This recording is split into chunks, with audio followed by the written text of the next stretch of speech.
Bienvenidas y bienvenidos a Noticias Positivas, donde te mostramos que un mundo mejor es posible. Y hoy vamos a hablar de gente que cambia las cosas, que cambia un país entero. Nos referimos al 15M, porque hemos pensado que ahora, 10 años después, es un buen momento en el que ya se pueden sacar conclusiones. Y queremos analizar justo en este 10º aniversario cómo cambió esta movilización popular, la forma de hacer y de entender la política.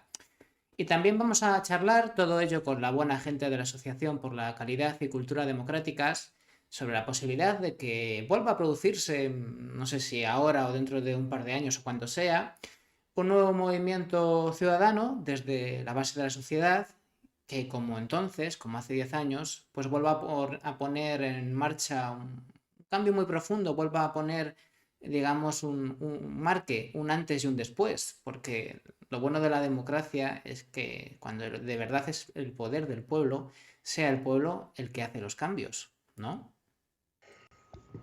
A ver. Bueno, pues ya estamos con Sofía de Roa, periodista e investigadora de la Asociación por la Calidad y Cultura Democráticas. ¿Cómo estamos, Sofía?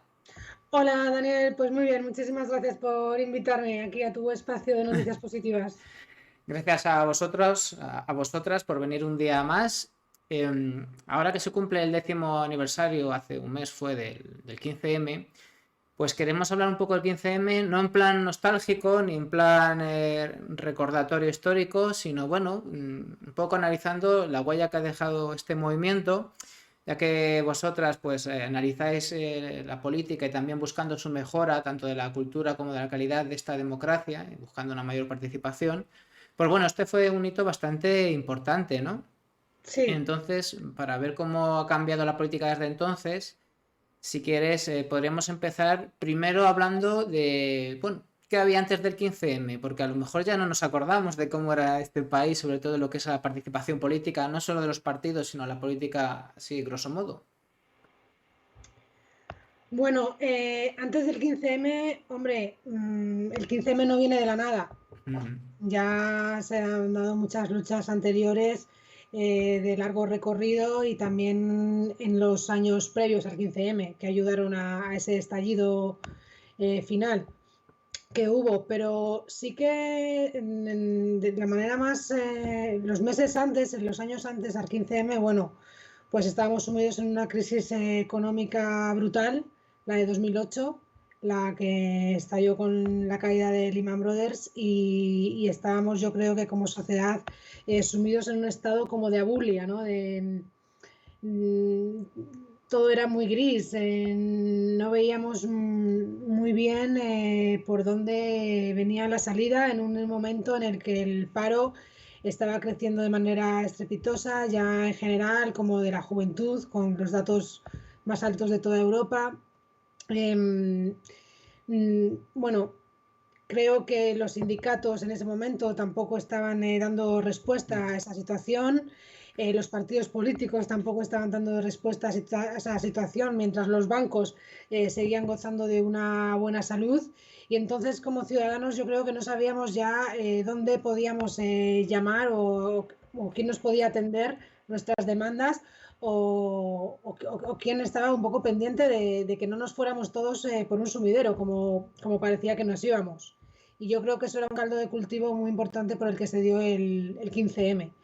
Ahora bien, no podemos olvidar que años antes, en el 2002 y antes de Ujú. Lehman Brothers, vivimos el Nunca Más Así y es. toda esa marea de activismo ciudadano que trajo la tragedia del Prestige.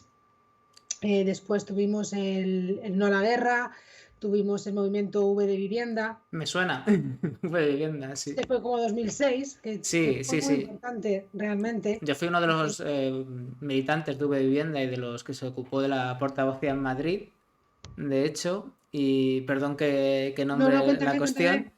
pero sí, de hecho, todo empezó con unas sentadas espontáneas en la Puerta del Sol y tiene mucho que ver además con otros movimientos posteriores, porque también había una oleada de indignación en ese momento. Y bueno, es verdad que hay momentos, como tú dices, de abulia y de casi de la gente de abatimiento colectivo, y de momento las cosas cambian de un día para otro. Yo me acuerdo que en ese momento, precisamente en el 2006, lo que empezó a movilizar a la gente es que había una contraposición muy curiosa de la gente que, por ejemplo, en París hubo una oleada de protestas muy, muy fuertes en esa época por las condiciones sociales de los jóvenes. También creo que me suena que había una reforma laboral que querían hacer también. Y aquí, en cambio, precisamente en Un esa... cambio de la edad de jubilación, creo que fue. exacto, es verdad, exacto. Si es que ya somos, ya empezamos a ser mayores, ya no nos Sí, acordamos. Y aquí, si te acuerdas, lo que pasó en esa primavera del 2006 fue toda la polémica de los botellones. Esta polémica de los botellones, de que la juventud salía a emborracharse y tal, obviando otras aristas del problema, como la falta de espacios para la juventud y otras cuestiones, ¿no? Siempre sabes cómo se enfocan muchas veces ciertas polémicas, ¿no? Entonces fue un estallido de la gente decir, venga, ¿por qué no salimos por una cosa que sea un poco, ¿no? Para protestar por algo que tenga un poco de sentido y por qué no nos hacemos un poco protagonistas? Y fue una convocatoria espontánea antes de las redes sociales y que también se ha estudiado mucho todo lo que pasó en V de Bien y movimientos de esa época porque empiezan a ser movilizaciones por colectivos, digamos, mucho más líquidos.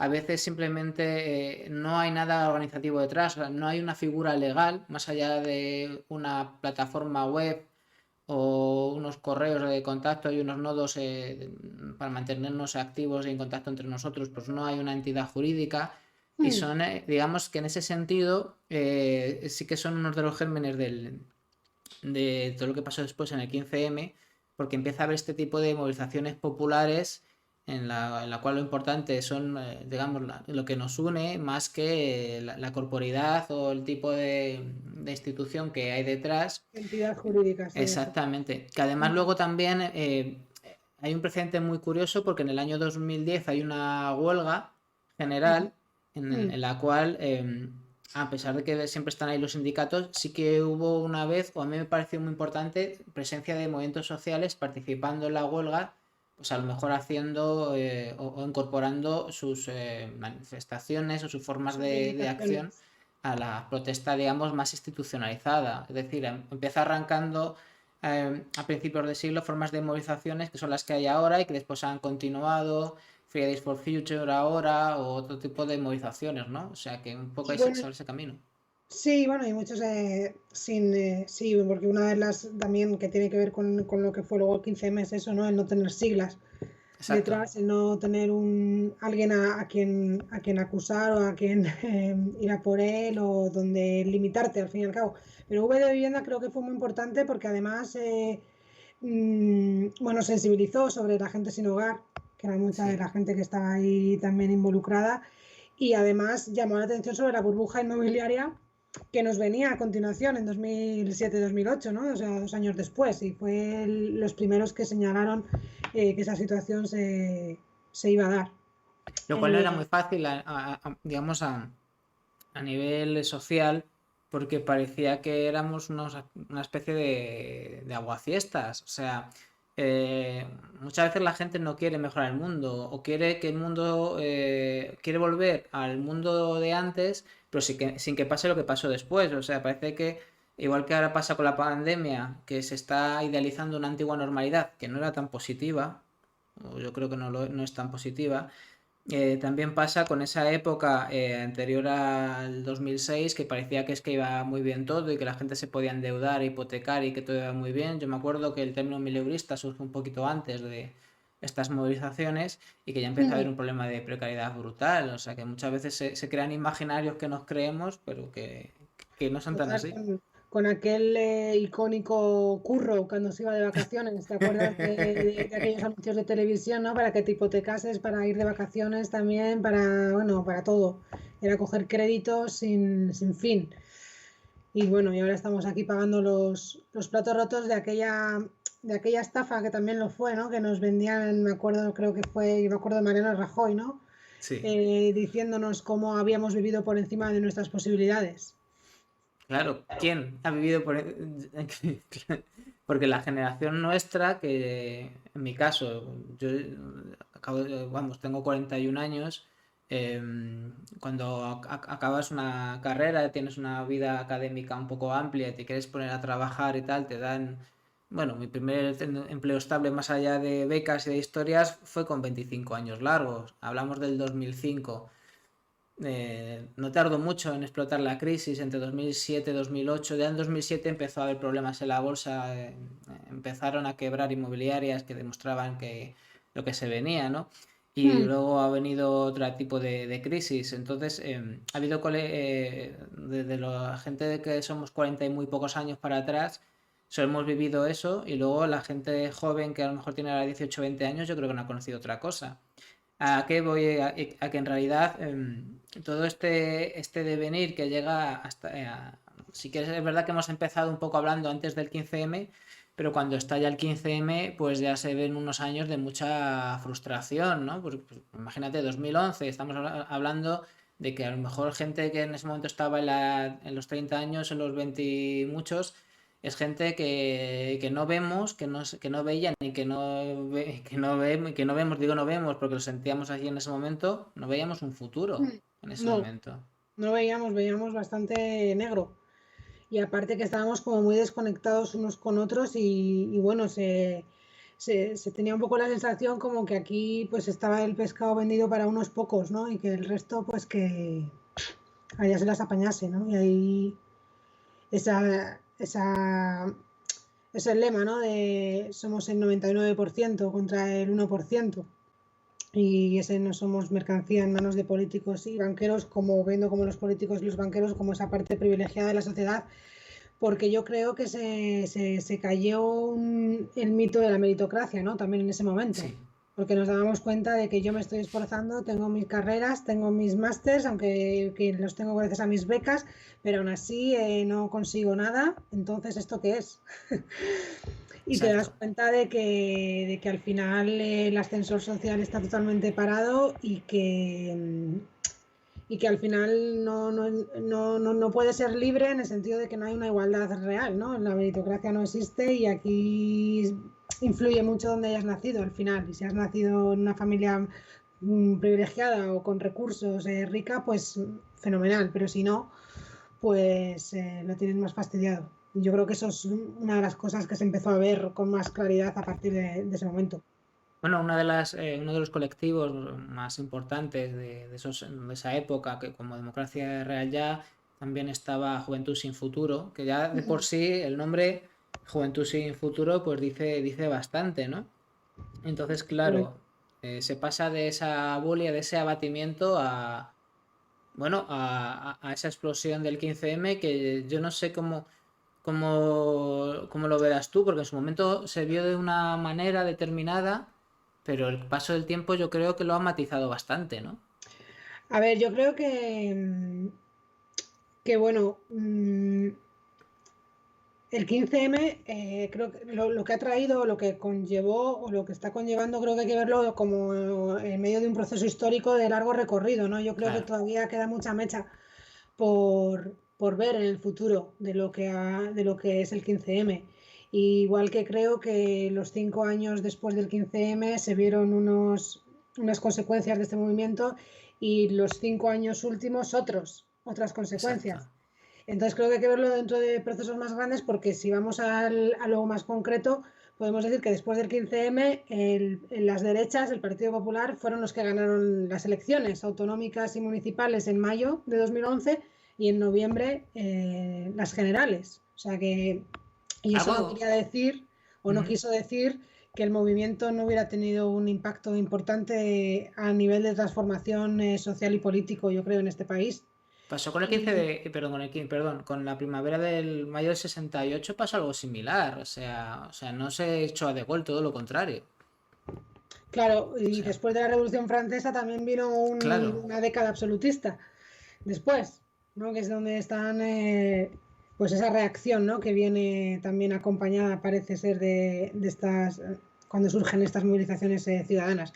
Pero sí que quiero destacar que creo que uno de los cambios que sí que se pueden palpar y que los ha traído el 15M fue como que hasta el 15M de alguna manera arrastrábamos una cultura política como venida de la transición y también arrastrada incluso de toda la época franquista, ¿no? En la que la política parecía que era un coto privado para especialistas, en el que aquí solo hablaban de política los expertos, en las casas no se hablaba de política, en fin, y creo que el 15M trajo este cambio fundamental, que es una politización generalizada de la sociedad. Y yo creo que eso sí que se puede atribuir a este movimiento.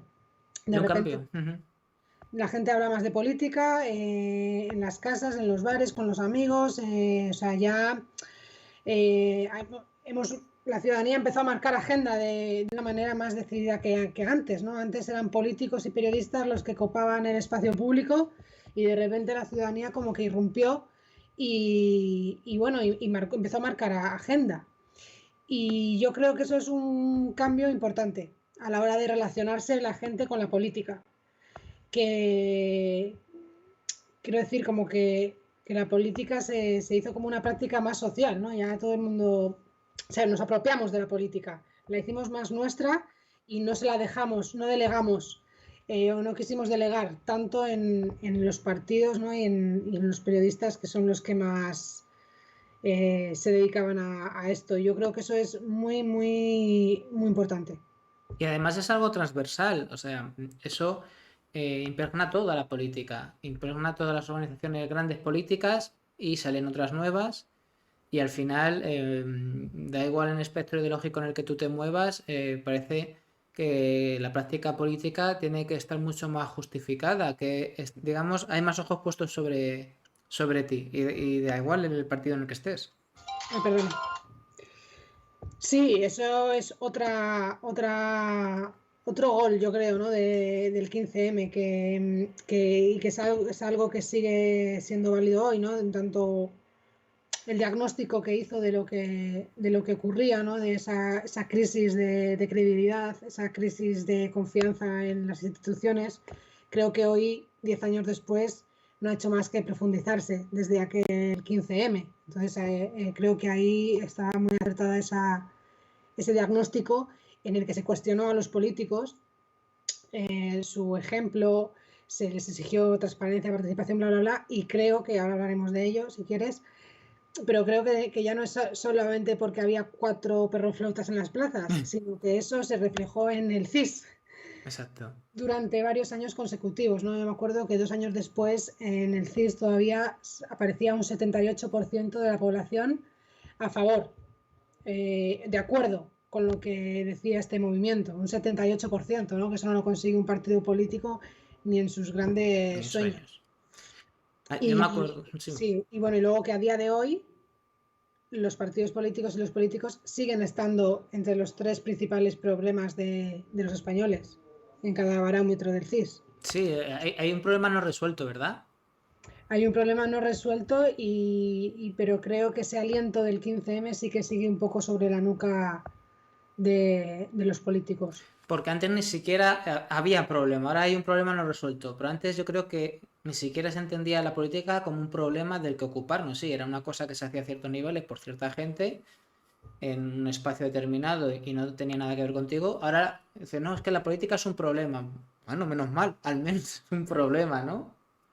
Pues sí, eso, no, eso es bastante importante. Lo que pasa que ahora, también como decimos, ¿no? Que ahora todo el mundo habla de política y se apropia de la Claro. política y se siente interés y se involucra y se la apropia, pero claro, eso a día de hoy también está llegando a unos niveles, ¿no? Porque si el 15M representó esa utopía del ágora griega, ¿no? Cuando estábamos Mm. allí en la plaza hablando de los problemas comunes, debatiendo con argumentos de una manera civilizada, ¿no? Nunca mejor dicho. A día de hoy ese debate se está recrudeciendo bastante. Es ¿No? que ahí está, es que parece que la política hoy en día, a pesar de que hay más debate y hay más ojos puestos sobre los políticos, parece que el nivel de la política tampoco es que sea necesariamente más elevado. Hay más ojos, las conversaciones de los políticos nos afectan más, hablamos más de lo que hacen los políticos, hacemos más política pero no tengo yo muy claro que se haya elevado el nivel, o si quieres, yo diría que es que hay como una especie de... Es un mundo muy complejo en el que hay gente con mucho más nivel que antes, la gente que tiene inquietud, se ha subido el nivel medio de muchísima gente, pero por otro lado, al mismo tiempo parece que ha bajado en ciertas capas de la sociedad y no se ha quedado nadie en el medio. O sea, quizá, por decirlo, mm, intentar definirlo algo que para mí es muy complejo, hay una parte de la ciudadanía que tiene mucha más cultura política y otra quizá mucho menos, pero el nivel medio no sé cómo andará ahora mismo. Ya, es que es lo que sucede, ¿no? Cuando la situación se polariza, Claro, precisamente, ¿no? claro, Que ese espacio medio no se le da lugar y estás perdido, ¿no? Y entonces se pierde la capacidad de debate, ¿no? En muchas ocasiones ahora hemos llegado a ese punto contrario, ¿no? A lo que estábamos diciendo, que empiezas a decir, no, es que ya no puedo hablar de política con esta persona, porque claro, entonces es un poco esa reacción que está llegando y que también viene de parte de los políticos, porque lo vemos en el Congreso y en el Congreso, sin ir más lejos, yo creo sobre todo desde el último año, o sea, todas las sesiones de control que se han dado durante la pandemia han sido de vergüenza ajena. Hasta esta última, que creo que ha sí, sido hoy, que ha sido protagonista por el tema de los indultos, donde también los insultos se han repartido por doquier en el Congreso. claro. Y claro, eso crispa a la sociedad, que se impregna en la sociedad, ¿no? Si quien tiene que dar ejemplo no lo da, mmm, vamos, difícilmente la ciudadanía va a trabajar en una dirección más civilizada, digamos, pero que son los políticos los primeros que crispan, ¿no? Y ahí eso sí que creo que está habiendo un cierre de ciclo, ¿no? En ese sentido, porque creo que hay una diferencia muy brutal en los primeros años después del 15M, donde la palabra transparencia no salía de su boca. Y ahora Ujú. la evitan conscientemente los políticos decirla. Y antes era como transparencia, participación, sí, sí, sí, por todos lados. Bueno, se hizo una ley de transparencia por primera vez en España en el año Sí, 2013, de la mano del PP, que fue una ley totalmente insuficiente y de bastante bajo nivel comparado con otras que existen en el mundo. Pero bueno, estaban súper emocionados, ¿no? Y súper orgullosos de haber hecho esa ley. Soraya está de Santa María, la ley de transparencia. Pues ya te digo, vino 2 años después del 15M. Hubo por parte de del Congreso también se pusieron en marcha códigos de conducta, mejoras en los portales de transparencia, se empezaron a hacer leyes contra la corrupción, aquella ley omnibus que empezaron a preparar, que bueno, luego se quedó en nada. En fin, en los primeros años sí que hubo bueno, yo lo veo todo muy cosmético a día de hoy, ¿no? Pero sí que hubo una intención por lo menos de dar la imagen de que sí que iban a incorporar estas demandas ciudadanas, mm, pero se quedó en eso. Sí que es cierto que, bueno, los partidos, bueno, si quieres hablamos luego también de cómo los partidos asumieron estos cambios, ¿no? Porque sí que es cierto que Pedro Sánchez, yo creo que sin el 15M no sería primero secretario general del Partido Socialista y hoy presidente del gobierno, sino un 15M. Pablo Casado tampoco tampoco. sería presidente del Partido Popular por encima de Cospedal, si no hubiera sido por el 15M. Alberto Garzón tampoco No, sería ministro, nada más y nada menos. ministro ni coordinador general de Izquierda Unida si no hubiera sido por el 15M. Y Podemos no existiría si no hubiera existido un 15M. Es decir, todos Y un los partidos momentito, políticos incluso se han visto Vox, influenciados. incluso Vox y Incluso Ciudadanos, Vox. y Ciudadanos también, Exacto. es que no hay nada que no haya impregnado la política, porque el problema que tenemos muchas veces en este país es el resultadismo, porque yo me acuerdo de debates, una vez me invitaron a uno un año después del 15M y hablaban si el 15M había fracasado o no había fracasado, y yo lo que dije era que el 15M era un niño de un año, que todavía no, a lo mejor no sabía ni andar, desde luego hablar no sabía. Entonces que a lo mejor había que ir un poquito más despacio porque como vivimos en esta sociedad de la inmediatez constante, la gente que ha tenido poca participación política, cuando sale a la calle una vez o dos veces ya quiere que esto se solucione. Y yo que he tenido épocas que he participado mucho más aparte de en el periodismo, bueno, ya lo he dicho, en V Vivienda o también en el ecologismo político, lo que cuesta introducir un cambio, una mejora social, que son años y años, y además se pueden revertir de la noche a la mañana, ¿no? Entonces, esa cultura política, que la gente entienda que las cosas no cambian de un día para otro, que requieren un proceso largo, debería de, bueno, debería de extenderse de alguna manera, ¿no?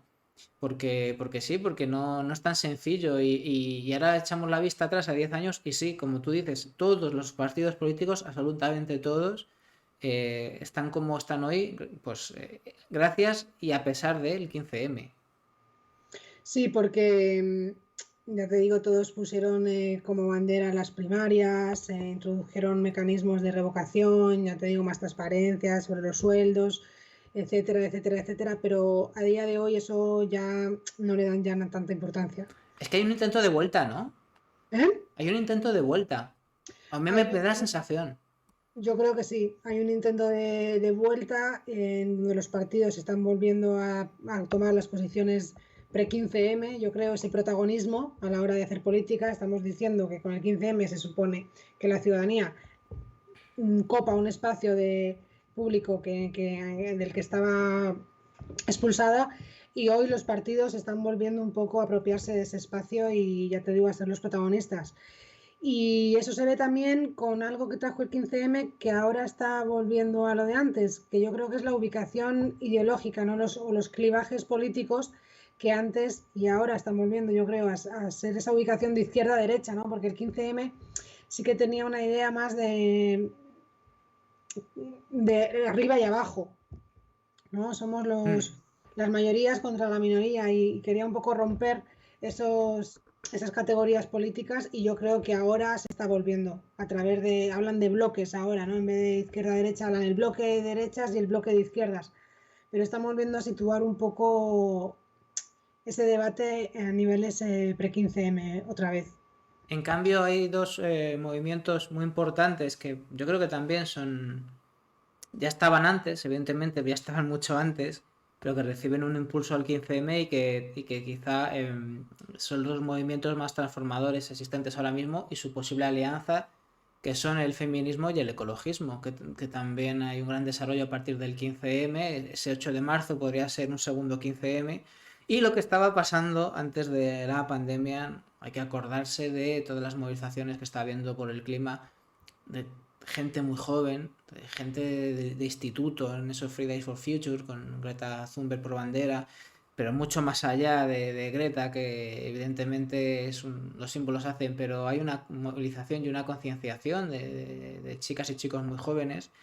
Eso lo paró la pandemia y al mismo tiempo, después de una acción hay una reacción y claro, ese feminismo y ese ecologismo también desarrollados y con cada vez más fuerza, pues han sido contestados en los últimos años por un movimiento reaccionario a nivel internacional, una internacional reaccionaria, que quizá sea en lo que estamos ahora, una indignación, digamos, de los privilegiados, por decirlo así. Bueno, es que eso ya ha llegado a unos límites muy serios y bastante, que eso sí que te hace, la verdad que, pero no perder la esperanza, pero sí es un movimiento, yo creo, todo este movimiento trumpista, por llamarlo de alguna manera, que pone en jaque a las democracias de manera bastante seria, porque si lo juntamos eso ya con, no sé si recuerdas en las elecciones de Estados Unidos en las que ganó Trump, Sí. eh, pues que las ganó gracias a Cambridge Analytica, el trabajo que hizo la empresa Cambridge Analytica estudiando a los votantes a través de Facebook. Y eso, dicho así, podría parecer, no sé cómo puede sonar eso, pero eso es una manipulación ya no solo política, de que un político te mienta o te diga una tontería, sino que te está manipulando a nivel psicológico, ¿no? Porque lo que hacía Cambridge Analytica era estudiar tu perfil psicológico, y en el momento que estabas triste o que estabas contento, el algoritmo lo detectaba y en función de tu estado te lanzaba a tu muro Sí, noticias que te pudieran afectar, ¿no? Por ejemplo, si tú eras un americano que no te gustan las armas y estás muy triste, estás en paro, a lo mejor te aparecía en ese momento una noticia de que Hillary Clinton iba a apoyar las armas, o bueno, por sí, ponerte un ejemplo, hacía ese tipo de cosas y luego desaparecían esas noticias, además. Entonces, ya llega a un nivel de manipulación de la democracia que pierde toda su esencia. Y entonces ahí estamos bastante vendidos como ciudadanía, ¿no? A la hora de participar libremente en unas elecciones, etcétera, etcétera. Entonces, eso que de Cambridge Analytica que dio la victoria a Trump, porque al final ganó por muy pocos votantes en muy pocos sí. estados y, bueno, votantes muy concretos. Quiero decir que no tuvo que atacar a un segmento muy específico de la población. Y eso se ha repetido en otras elecciones. Bueno, también parece ser que se dio con el Brexit, Sí, por ejemplo, ese es tipo de verdad. maniobras. Y entonces la verdad que eso da realmente miedo, porque sí que puede acabar con las democracias tal y como las conocemos hoy, ¿no? O sea, que no es ninguna broma y está sucediendo. Y el programa que hay detrás, que precisamente en el ámbito del feminismo es todo lo contrario, cuando todavía las mujeres lamentablemente os queda bastante, a pesar de muchos mensajes que digan que es todo lo contrario, que ya sois iguales que los hombres, pues no, evidentemente eh, falta bastante y falta mucho por conseguir y no es más que observarlo un poco y tal para ver que todavía hay muchos ámbitos en los que tenéis que luchar para esa igualdad. Pues no, ellos tienen una agenda en el tema del género totalmente reaccionaria. Ahora también se ha visto mucho en España, es verdad que hay mucha discusión con el tema de la ley trans, pero en vez de situar en el debate, yo creo en la despatologización del colectivo trans, se ha situado como que si detrás de esto hubiera una, como una agresión contra las mujeres, ¿no?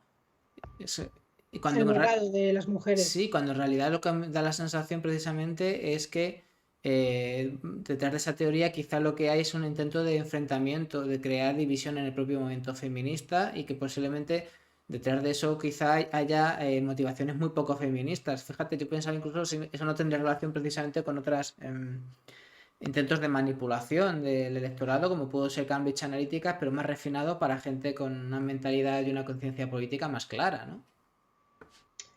Sí, aunque en el caso de la ley trans, creo que también tiene que ver con cambios en los derechos civiles que hemos visto anteriormente, ¿no? Yo creo que, Es que también verdad, el debate que hay con la ley, que en la ley trans se puede equiparar un poco con lo que pasó cuando el matrimonio igualitario, que había cierto. gente que decía que no, que eso era una aberración porque la gente se iba a poder casar con un perro. ¿No? Igual que Sí. ahora son un poco esos los argumentos que dan contra la ley trans, ¿no? Como que ahora entonces los hombres se van a meter en las cárceles de mujeres para violarlas. Es como, bueno, a ver, o sea, no sé, creo que también tiene mucho más que ver con eso y quiero decir que contra el feminismo creo que hay otro tipo de medidas que sí que son también muy peligrosas Sí, y que tienen que ver con la negación de la violencia de género, ¿no? Por sí, ejemplo, hombre. que quieren hacer Vox y este tipo de organizaciones políticas y eso sí que es bastante lamentable, ¿no? Que ni siquiera reconocen que existe una violencia específica contra las mujeres. Sí, yo no citaba lo anterior porque me parece que lo que está haciendo es crear media división dentro del propio movimiento feminista, de forma muy taimada. Pero sí, evidentemente lo que tú dices, el tema de negar la violencia de género, es que eran consensos transversales hasta hace poco tiempo, ¿no? A izquierda y derecha. Con lo que costó que se hablara, ¿no? De violencia de género, que es de hace 2 días. O sea, hasta hace 2 días han empezado a contabilizar los asesinatos, ¿no? A manos de hombres por cosas de violencia de género hasta hace 2 días. O sea, eso sí que creo que es una regresión y una reacción contra el movimiento feminista, contra el 8M, que tú decías que es un 15M mejorado, ¿no? Yo sí que lo creo que es Sí, así y creo que es un peligro, ¿no? Contra estas fuerzas políticas o contra estos privilegiados, porque ataca directamente a las bases del sistema capitalista, realmente, el feminismo. O sea, el feminismo en esencia es anticapitalista y eso da mucho miedo, yo creo, al sistema en sí, a los privilegiados. Y sí, entonces reaccionan en masa. Porque claro, tú imagínate prescindir de una mano de obra gratuita como es la de las mujeres en las casas para que el sistema funcione, ¿no? Simplemente por dar un ejemplo. Porque luego sí que es cierto que en el movimiento feminista hay muchos debates, ha habido divisiones, pero no solo por la ley trans, también por el ya. tema de la prostitución, por ejemplo. Hay feministas abolicionistas y hay feministas que quieren la regulación, etcétera, etcétera. O sea que sí que es cierto que hay una vida interna potente dentro del feminismo, Sí. pero no van a poder contra él. Yo creo que es una de las grandes esperanzas, como tú decías, junto con el ecologismo, para la transformación definitiva de la sociedad. Bueno, y ahí está el ecologismo. Ahí vemos cómo Trump se salió del Acuerdo de París, que es una cosa que, bueno, antes no había un acuerdo, ahora hay un acuerdo global para bajar las emisiones. Es verdad que es un acuerdo muy imperfecto, muy de mínimos. Todas las organizaciones, las ONGs de medio ambiente jamás te van a decir que es la panacea. Es el mínimo al que debería aspirarse, pero como punto de partida hacia algo mucho mayor. Pero ni siquiera eso era asumible para los ideales que encarna esta internacional reaccionaria. Es verdad que en el campo del ecologismo esta indignación, este movimiento de los indignados privilegiados, no sé cómo llamarlo, parece que está perdiendo más claramente la batalla en el ámbito del ecologismo, porque, bueno, de hecho, ahí tenemos el Pacto Verde Europeo que se acordó poco antes de la pandemia, a finales del año 2019, que es muy curioso porque se podría haber pensado que tras la pandemia se iba un poco a aparcar, pero al contrario parece ser que esa necesidad de virar hacia una economía verde es verdad que una economía verde que te lo venden como desarrollo sostenible y como compatible con el crecimiento económico y eso ya es más cuestionable, pero sí que es cierto que cada vez hay más acuerdos y más pactos regionales de regiones del mundo que hablan de la necesidad de cambiar de modelo económico y de ir hacia un modelo más sostenible. Quizá porque no les quedan más narices. Y yo creo que eso, bueno, hasta hace poco salió la noticia de que incluso los republicanos han tenido que admitir, han tenido que realizar un programa, incluir en su programa electoral el cambio climático, si bien es cierto que de aquella manera, pero ella está metido en su programa. Sí, aunque De aquella manera, eso sí. sí, es que ya es como un futuro que tiene que ser así o si no, no será. O sea, tiene Claro. que pasar por estos dos ejes, ¿no? Del feminismo y el ecologismo. Sin embargo, bueno, es que pienso por ejemplo, aquí en Madrid. Ahora mismo el alcalde de Madrid está reasfaltando parques y avenidas peatonales. Quiero decir que, o ha tirado abajo un Madrid central, ¿no? Quiero decir que no se entiende tampoco ese tipo de actuaciones cuando el ecologismo debe ponerse por delante. Aunque sí que es cierto que eso sí que no es una bandera tampoco, yo creo ya cada vez más las de las derechas lo asumen también, ¿no? Sobre todo más en Europa, que existe una derecha liberal real, no como aquí en España. Quien va en bici no tiene que ser de izquierdas, también los de derechas van en bici. Quiero decir que aquí es como que tienes que ir con tu todoterreno, ¿no? Por el centro de Madrid, o no sé qué idea tienen. Y si es posible, Eh, diésel. sí, o Ya sea, incluso reivindicándolo. Una aquí cosa tenemos una derecha un poco más rancia, en yo ese creo. término medioambiental está claro. Lo que es evidente es que vamos a un futuro en el que va a volver la política, el protagonismo de la política, el tiempo de la mano invisible y del neoliberalismo se va a acabar por una cuestión muy clara, y es que se necesita una dirección política para gestionar la escasez, y la escasez material, por ejemplo, de materias primas y de muchas cosas que necesitamos para que este sistema funcione, pues está ahí. Y no solamente el tema del petróleo, que cada vez va a haber menos petróleo para el futuro, sino otras muchas materias primas. Cuando se habla, por ejemplo, y también está en la estrategia verde, en el Pacto Verde Europeo, se habla de desmaterializar la economía, yendo hacia una economía más ecológica y más digital.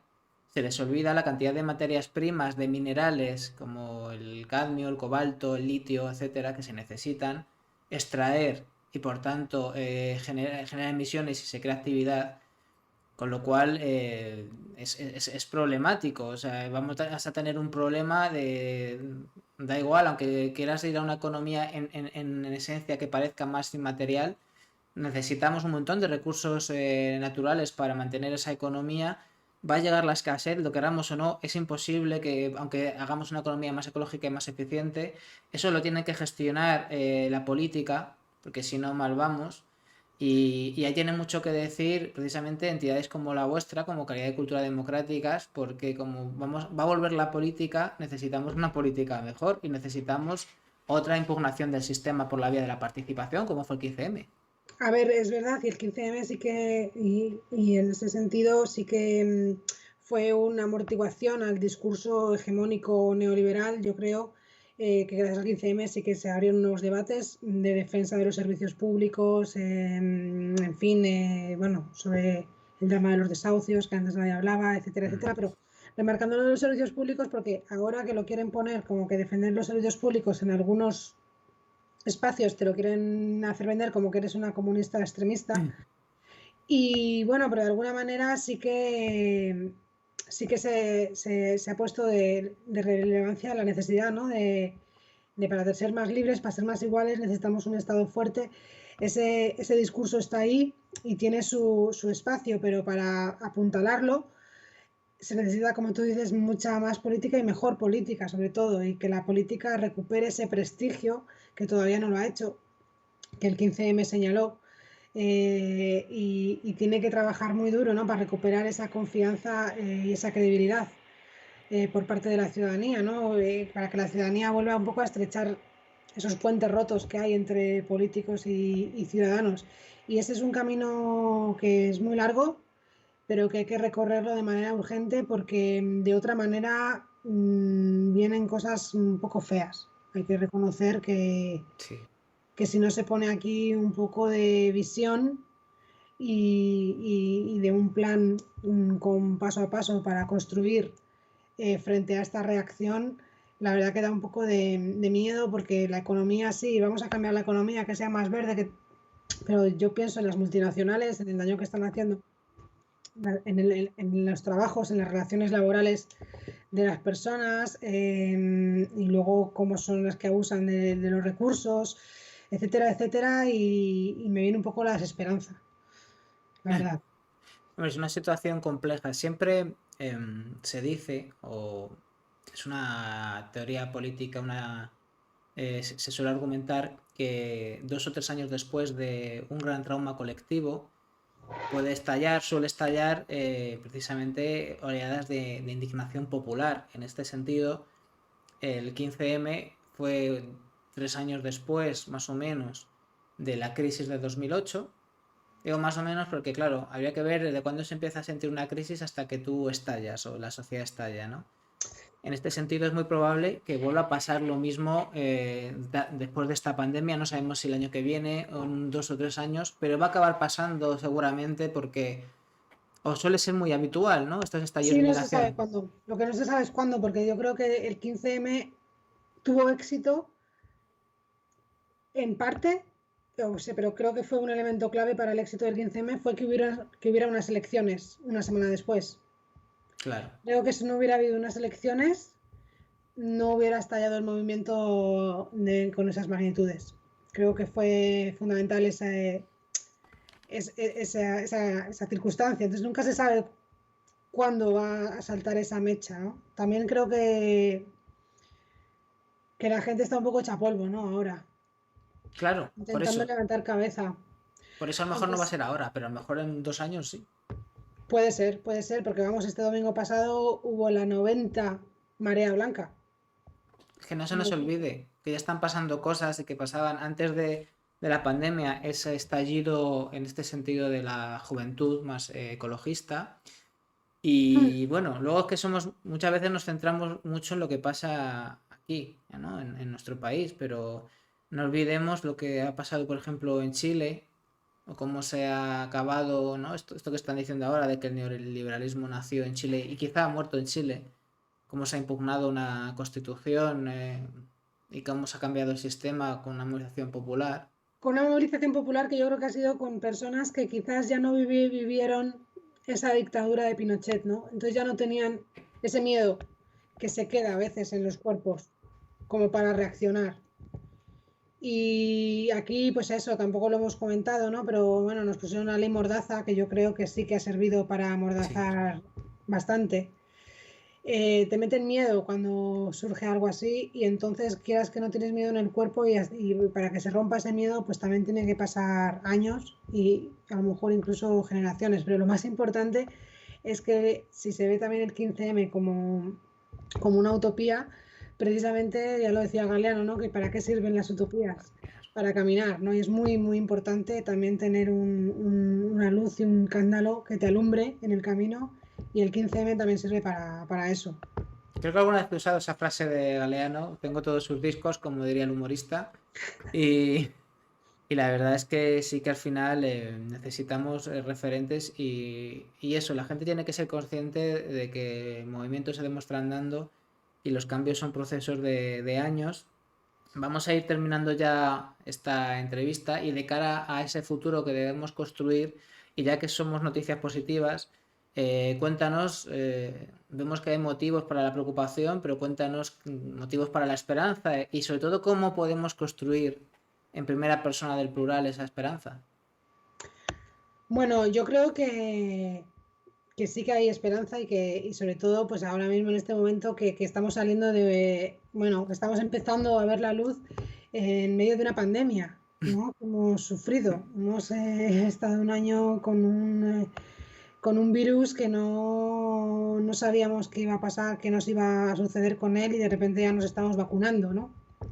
Entonces, creo que eso da motivo a la esperanza y nos están vacunando de manera aquí en España universal y gratuita. O sea, creo que eso es algo muy, muy positivo y que espero que esta pandemia que nos haya hecho un poco reflexionar, ¿no? Reflexionar cómo estamos conectados, cómo lo que les pasa a unos nos repercute a otros, somos interdependientes, somos ecodependientes y, el individualismo no sirve tanto en estas situaciones, ¿no? Como si las soluciones colectivas.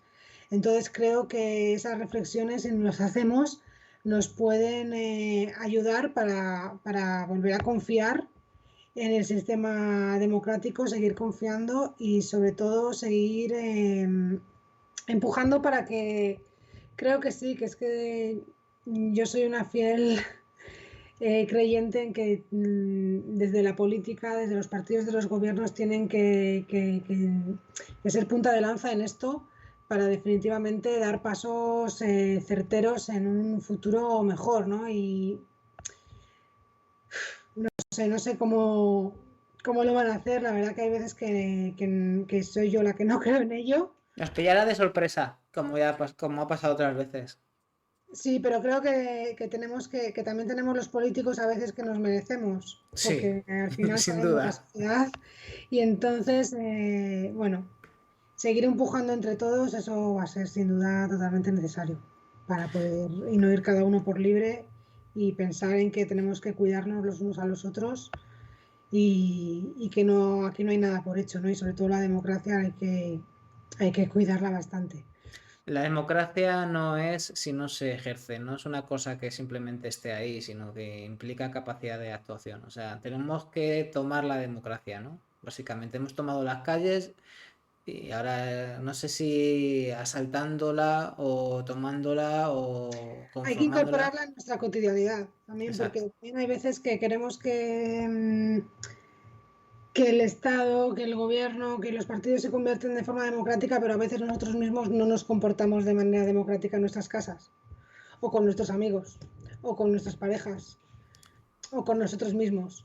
Y entonces creo que nos falta todavía mucho para ser más democráticos los unos con los otros, y es cuestión de toda la sociedad, eso seguro. Vamos. Sí, como diría KCO, no solo critiques a los políticos, también está bien que vayas a ver a tu abuela. Y luego además, pues vamos actuando en otros niveles y tal, ¿no? Pero es verdad que necesitamos primero ese cambio de ética personal y luego entender eso, que no estamos solos en el mundo, que estamos conectados y conectadas y que necesitamos de los demás, porque sin la política, que al final la política es lo que hace la gente unida, pues es que no vamos a ningún lado.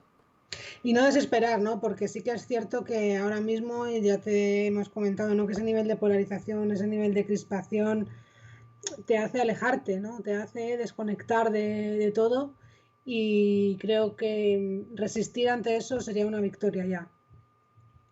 Pues a ver si conseguimos resistir y no solamente eso, sino, bueno, también hay un componente muy creativo en cualquier tipo de manifestación de, digamos, no solo de protesta contra el sistema, sino de nuevas propuestas, porque el 15M se llamaba Los Indignados, pero también hubo muchas propuestas en positivo y estoy seguro de que nos van a volver a sorprender y bueno, ojalá lo veamos dentro de poco y seguramente sea el principio de algo, igual que la política ha cambiado a raíz del 15M, yo tengo esperanzas en que lo veremos y en que participaremos.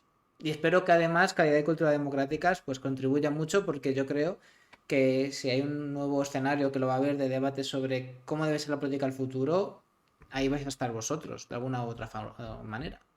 Eso esperamos, porque lo que sí que está claro que también, ahora como que estamos en un momento también de claros oscuros, ¿no? Como que estamos, no, que esto lo dicen mucho mi compañero Felipe, ¿no? Que no estamos en una época de cambio, sino en un cambio de época, ¿no? Y aquí es donde Los aparecen luces y monstruos. sombras al mismo tiempo. Sí, se dice mucho, ¿no? Que lo nuevo no muere, no nace, y lo viejo no acaba de morir. Estamos ahí en estos momentos de cambios claro, que la lucha se da porque se va a imponer al final, lo bueno o lo malo, ¿no? Los ángeles o los demonios. Así que esperemos que sean los ángeles. También con el tema que hemos hablado, ¿no? Del cambio climático, eso va a ser fundamental. Cuando empecemos a ver cómo afecta a nuestras vidas, veremos qué cambios también contrae. Pues ojalá sean cambios positivos. Desde luego, nosotros vamos a hacer lo que podamos hablando de la gente que hace cosas para mejorar el mundo y vosotros y vosotras en Calidad y Cultura Democráticas pues también lo hacéis y creo que de verdad que sois muy necesarios. Pues muchas gracias por la entrevista, Sofía. Espero que la gente la vea, lo escuche y le sirva para reflexionar y para entender que es necesario que se participe en política. Si conseguimos que una pequeña parte de la gente que ve esto pues tome conciencia de eso, pues yo ya me doy por contento, la verdad. Muchas gracias. Ojalá. Muchísimas gracias también a ti. Un placer. Un placer, estamos en contacto. Hasta luego. Gracias. Pues sí, la política al final es lo que hacemos en común para gestionar lo que es común a todos. Eso es la política, ni más ni menos. Aunque ya hemos visto la web, ya conocemos a la Asociación Calidad y Cultura Democráticas, Asociación por la Calidad y Cultura Democráticas, pues siempre me gusta un poco recordar datos de contacto. Aquí tenéis al lado de mi cabeza, aquí está la flechita de la web, ccdemocráticas.net, ¿de acuerdo? Por si queréis contactar con ellos. Y también, bueno, aquí arriba veis que también tienen precisamente un formulario de contacto perfectamente y aquí tienen las redes sociales. Con lo cual, si queréis participar en este espacio, pues aquí tenéis este nodo de enlace.